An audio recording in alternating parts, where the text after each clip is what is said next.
बरेली हिंसा में तौकीर रजा के कई सारी मूवमेंट्स यहाँ पर नजर आई हैं, कई सारी बेनामी संपत्तियाँ यहाँ पर सामने आई हैं, जिस पर अब पुलिस और प्रशासन का शिकंजा कसता जा रहा है। तौकीर रजा जो इस उपद्रव के मास्टरमाइंड बताए जा रहे हैं, क्योंकि उनकी प्लानिंग पहले से थी कि शुक्रवार को जब जुम्मे की नमाज होगी तो उसके पहले ये पूरी तैयारियां हो जानी चाहिए। लोगों को बाकायदा अलग अलग ग्रुप से के जरिए बुलाया जा रहा था। तौकीर रजा की गिरफ्तारी के बाद अब बरेली प्रशासन भी सक्रिय हो उठा है। एक दिन पहले उन्होंने जिस तरह से वो दुकानें यहाँ पर सील की हैं जिन दुकानों पर वक्फ का कब्जा बताकर तौकीर रजा ने कई साल से लोगों से मोटी रकम वसूल की। उनका किराया बाकायदा उसके पास ही जाता था। तकरीबन 40 से ज़्यादा दुकानें हैं जिनका किराया तौकीर रजा के पास जाता था और उसको हैंडल करता था डॉक्टर नफीस और उसका साथी नदीम। ये दोनों उसके खुद इस पूरे नेटवर्क को चलाने वाले वो कोऑर्डिनेटर हैं जिन्होंने बाकायदा इस उपद्रव में भी बड़ी भूमिका निभाई थी। उनकी भी गिरफ्तारी हो चुकी है। तौकीर रजा की इस प्रॉपर्टी के अलावा तौकीर रजा के जो पीलीभीत रोड पर 3 ऐसे बैंक्वेट हॉल को सील किया गया है, एक होटल को सील किया गया है जो तौकीर रजा के बिल्कुल नज़दीकी खासम खास का था। मोहम्मद आरिफ वो शख्स है जिसका अतीक अहमद से भी कनेक्शन यहाँ पर सामने आ रहा है, क्योंकि अतीक अहमद के साले सद्दाम को जिस इलाके से गिरफ्तार किया गया था प्रयागराज पुलिस के द्वारा, उस इलाके में तौकीर को भी छिपाया गया था और उसको शरण देने वाला फरहत और वहाँ पर रहने वाले लोग थे जिन लोगों ने इनको चुपचाप शरण दी थी जब ये फरार चल रहा था, जिसके बाद तौकीर रजा की गिरफ्तारी की गई। उस जगह पर भी एक होटल है स्काई लार्क और उसके अलावा 2 गार्डन है, फहम लॉन और फुलेरा गार्डन, इनको भी सील किया गया है। करोड़ों की बेनामी संपत्तियां हैं, क्योंकि ये बताया गया है एमसीडी की तरफ से कि ये जो नगर निगम की तरफ से कि ये जो जगह यहाँ पर बैंक्वेट हॉल और वो होटल को सील किया गया है, ये सीलिंग वाली लोकेशन पर ये बनाई गई है, यानी अवैध कब्जा था। उसके बाद उस जगह पर प्रॉपर्टी खड़ी कर दी गई। इसके अलावा जिस जगह पर हमने एक दिन पहले दिखाया था कि जो दुकानें यहाँ पर बनाई गई थी नोवेल्टी प्लाजा के ठीक सामने, उस कॉम्प्लेक्स को भी लगातार तौकीर रजा के जरिए ही ऑपरेट किया जा रहा था। उसके ठीक टॉप फ्लोर पर तौकीर रजा का वो कार्यालय है जहां पर हमेशा नफीस और डॉक्टर नफीस और नदीम की मूवमेंट होती थी। तौकीर रजा भी वहां पर कई बार आ चुके हैं और इसीलिए वहां पर के लोगों को ये कहा गया था कि ये वक्फ की ज़मीन है, आप जो किराया देंगे वो वक्फ को जाएगा। लेकिन ये किराया सूत्र बता रहे हैं कि तौकीर रजा के पास जाता था। करोड़ की ये मिल्कियत तो अब सील की गई ही है।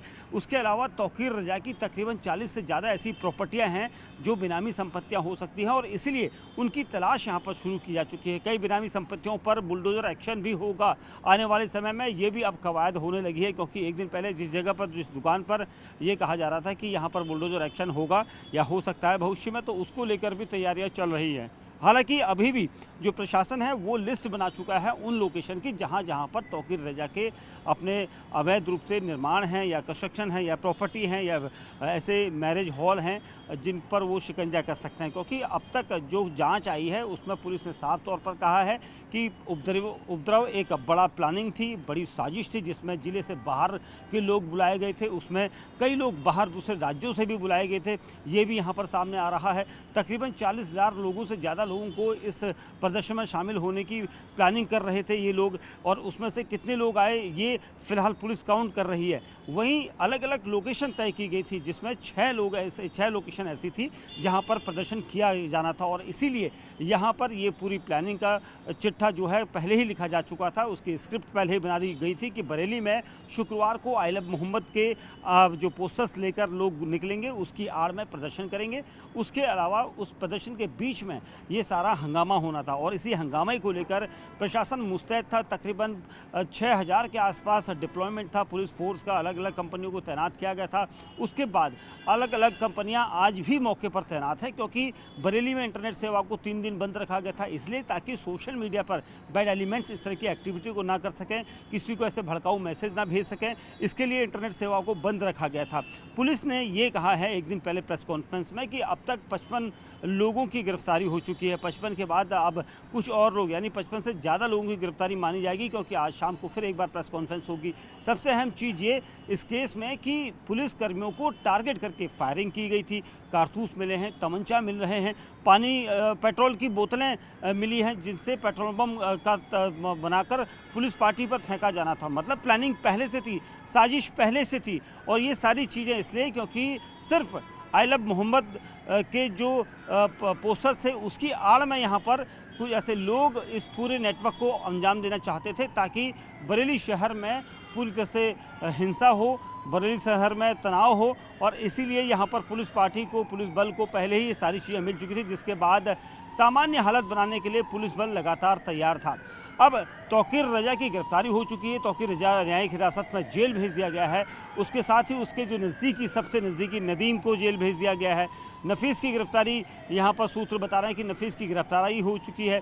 तो ये वो लोग हैं जिन लोगों ने इस प्रदर्शन को एक उग्र रूप देने की कोशिश की थी। पुलिस का कहना है कि कई जगह से फंडिंग हुई थी, व्हाट्सएप ग्रुप बनाए गए थे, व्हाट्सएप ग्रुप में अलग अलग लोगों को जोड़कर उन्हें निर्देश दिए गए थे कि किस जगह पर कहां से लोगों को खड़ा करना है। तकरीबन बरेली में 390 के आसपास मस्जिदें हैं। हर मस्जिद में एक ये तय कर लिया गया था कि 100 लोग इकट्ठा होंगे। 100 लोग अगर एक जगह पर इकट्ठा होंगे इस्लामिया कॉलेज या उसके आसपास की लोकेशन पर, तो वो 100 लोग अपने आप में बहुत बड़ी तादाद हो जाएगी, क्योंकि कम संख्या में एक मस्जिद में अगर इकट्ठा करते हैं तो उन लोगों को दूसरी जगह इकट्ठा करने के भी आदेश थे। और सबसे अहम चीज़ ये कि इस पूरे नेक्सस में तौकीर रजा सामने नहीं आए थे। पुलिस पर लगातार पीछे से कई सारे सोशल मीडिया में उनके वीडियो सामने, पहले उन्होंने कहा कि मुझे नज़रबंद रखा गया है, लेकिन पुलिस उसको लगातार तलाश कर रही थी। पुलिस का कहना था कि हम उन्हें लगातार तलाश कर रहे थे। तौकीर रजा यहाँ से तकरीबन काफ़ी दूरी पर पीलीभीत रोड पर छिपे बैठे थे और वहीं से वो वीडियो रिलीज़ कर रहे थे, और उन्होंने लोगों को उकसाया भी था। उकसाने के बाद लगातार लोगों की भीड़ जो है यहाँ पहुँची थी शुक्रवार को, और जुमे की नमाज के बाद 3 बजे के आसपास ये हर जगह पर प्रदर्शन एक बार में एक तरह से शुरू हो गया था। यानी प्लानिंग पहले से थी कि जब नमाज ख़त्म हो जाए, नमाज को शांतिपूर्वक पढ़ लिया जाएगा और उसके बाद ये सारी एक्टिविटी शुरू हो जाएगी, और इसीलिए पुलिस पार्टी ने पूरे बंदोबस्त किए थे। और उसी दौरान तभी अचानक उपद्रव हुआ, क्योंकि हंगामा हुआ, पुलिस से झड़प हुई, उसके बाद पुलिस पर पथराव कर दिया गया, लाठीचार्ज किया गया, खदेड़ा गया लोगों को। लेकिन जो चीज़ें मौके से बरामद हुई, क्योंकि जो आरोपी नदीम की गिरफ्तारी हुई है उसमें बड़ा खुलासा ये हुआ था कि नदीम, जो तौकीर रजा का दाहिना हाथ कहलाया जाता है, उनका मीडिया कोऑर्डिनेटर था उनकी आईएमसी पार्टी का, उसके पास से एक सैटेलाइट बरामद हुआ पुलिस का। वो सैटेलाइट फ़ोन लेकर भाग गया था, और उस फ़ोन के ज़रिए वो ये पता लगाना चाह रहा था कि पुलिस कहाँ कहाँ पर डिप्लॉय है, क्योंकि पुलिस का वायरलेस सेट हमेशा ऑन रहता है, और उसको वो सुनकर इस तरह की चीज़ें अपने तक इनपुट ले रहा था। और ऐसी भी जानकारी पुलिस को मिली है कि उसके पास से तमंचा बरामद हुआ है, कारतूस बरामद हुए हैं। और सबसे अहम चीज़ ये कि इस केस में अब तक पुलिस की इन्वेस्टिगेशन लगातार चल रही है। कई लोगों को हिरासत में लिया गया था, कई लोगों को हिरासत में लेने के बाद उनकी गिरफ्तारी जो की जा रही है उस पर पूरे आधार के साथ गिरफ्तारी की गई है। कई लोगों के CCTV कैमरा फुटेज सामने आए हैं, कई लोगों को वीडियोग्राफी के जरिए पकड़ा गया है, कई लोगों को मैनुअली और टेक्निकल सर्विलांस के द्वारा ये पकड़ा गया है, क्योंकि खुद कप्तान जो SSP हैं या DIG हैं बरेली, तो उनका ये कहना था कि किसी भी निर्दोष की गिरफ्तारी नहीं हो रही है, इसमें उन लोगों की गिरफ्तारी हो रही है जो इस केस में पहले से लिप्त हैं। यानी उनकी मूवमेंट वहाँ पर दिखी है, उनके हाथों में पत्थर दिखाई दिए हैं, उनके वहाँ पर पहले से मौजूद सक्रियता और संदिग्ध रूप से खड़े होने का जो वीडियोज़ फुटेज हैं, इनके आधार पर ये गिरफ्तारियाँ की गई हैं। और इसी तरह से तकरीबन 2000 के आसपास लोग, जिन अज्ञात लोगों की तलाश पुलिस कर रही है, वो अलग अलग थाना इलाके के लोग हैं जिनके खिलाफ मामला दर्ज किया गया है अज्ञात में। और इन 2000 लोगों को तलाशना एक बड़ी जिम्मेवारी बनती है, क्योंकि ऐसा भी शक है, जिस तरह से हमने देखा था संभल में भी लोग फरार हो गए थे, तकरीबन 400 से 500 लोग शहर छोड़कर चले गए थे, ये कहा जा रहा था 1000 लोग चले गए। तो यहाँ पर भी ऐसा हो सकता है, क्योंकि बरेली बड़ा शहर है और इस बड़े शहर में अक्सर बाहर के लोग, बाहरी तत्व, जो बैड एलिमेंट्स हैं, वो सक्रिय रहते हैं, और इसीलिए उनकी मूवमेंट यहाँ पर होती है, और वो भी ऐसे मौके पर जब शुक्रवार को जुमे की नमाज थी। और इसीलिए इन सबको यहाँ पर अपने फ़ायदे के लिए, उपद्रव फैलाने के लिए और बरेली को एक बड़ी आग में झोंकने के लिए यहाँ पर बुलाया गया था। इन सबको यहाँ पर अब इनकी गिरफ्तारियाँ इसी बेस पे होंगी, क्योंकि जो लोग अलग अलग राज्यों से आए या फिर आसपास के ज़िलों से, दूसरे ज़िलों से आए, वो सिर्फ यहाँ पर बुलावे पर आए थे, क्योंकि अक्सर यहाँ पर जब नवरात्रि का समय होता है तो उसके दौरान भीड़ भाड़ ज़्यादा रहती है, और इसीलिए इन लोगों को यहाँ पर एक बरेली में, ख़ास तौर से बरेली को एक ऐसा शहर बनाने की प्लानिंग थी ताकि यहाँ पर हिंसक झड़प हो, शुरुआती हिंसक झड़प के बाद पथराव किया जाए, ऐसी बैड एलिमेंट्स की यहाँ पर पूरी प्लानिंग थी। और इसीलिए पुलिस ने इस पूरे नेक्सस को यहाँ पर गिरफ्तार किया है। अभी भी कई गिरफ्तारियाँ होंगी, क्योंकि जिन जिन लोगों की गिरफ्तारी हो रही है उनके फ़ोन कॉल्स को ट्रैप में रखा गया है, उनके फ़ोन कॉल्स को फॉरेंसिक लैबों में भेजा जा रहा है, जो चीज़ें बरामद हो रही है, क्योंकि उनके पास से जो फ़ोन बरामद हुए हैं उनमें कितने व्हाट्सएप ग्रुप चले थे, फेसबुक सोशल मीडिया पेजेस का इस्तेमाल किया गया था। यानी जो फ़ोन कॉल्स के ज़रिए किसी के साथ बातचीत नहीं थी, कम्युनिकेशन जो था वो सिर्फ सोशल मीडिया के ज़रिए था और पहले ही इंडिकेट कर दिया गया था कि कोई आपस में बात नहीं करेगा और जाकर प्रदर्शन करिए और प्रदर्शन के बीच में अचानक उग्र होइए, और इस तरह से ये प्लानिंग की गई, ऐसा सोर्स यहाँ पर बता रहे हैं। और इसीलिए बरेली पुलिस भी इस पूरे मामले में तफ्तीश कर रही है और पकड़ रही है, क्योंकि अभी तक हमने देखा लगातार तौकीर रजा की प्रॉपर्टियों का नंबर है, तौकीर रजा की प्रॉपर्टियों पर बुलडोजर कार्रवाई भी निश्चित है, क्योंकि कई ऐसी जगह पर हैं जो बेनामी संपत्तियां हैं जहां पर उन्होंने कब्जा करके अवैध बिल्डिंग, अवैध दुकानें, अवैध इमारतें बना दी थी। उन जगहों पर यहाँ पर जो बुलडोजर एक्शन है वो देखने को जल्द मिलेगा, लेकिन फिलहाल